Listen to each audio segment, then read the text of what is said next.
Hi friends, welcome to cine family 2. Guppedantha మనసు serial heroine రక్షా గౌడ.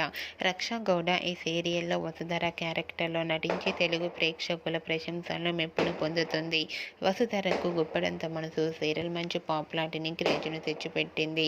అయితే వసుధర తనకు సంబంధించిన ప్రతి లేటెస్ట్ అప్డేట్స్ని ఎప్పటికప్పుడు షేర్ చేస్తూ ఉంటుంది. అయితే రీసెంట్గా గుప్పడంత మనసు సీరియల్ హీరోయిన్ వసుధర ఆదివారం విత్ స్టార్మా పరివారం star wars game show latest ఫొటోస్ను కూడా షేర్ చేసింది. ఆ ఫొటోస్లో వసుధర ట్రెడిషనల్గా చాలా అందంగా ముద్దుగా కనిపించింది. ఆ ఫొటోస్ చూసిన వారంతా eagerly waiting this game show and beautiful and lovely Angel అంటూ కామెంట్స్ పెడుతున్నారు. మీకు కూడా గుప్పడంత మనసు serial heroine Vasudhara game show and beautiful photos మీకు నచ్చినట్లయితే మీ అభిప్రాయాన్ని మీ కామెంట్ రూపంలో తెలియజేస్తూ లైక్ చేయండి, షేర్ చేయండి. మరిన్ని ఇంట్రెస్టింగ్ అండ్ లేటెస్ట్ అప్డేట్స్ కోసం మా సినీ ఫ్యామిలీ 2 ఛానల్ని సబ్స్క్రైబ్ చేసుకోండి.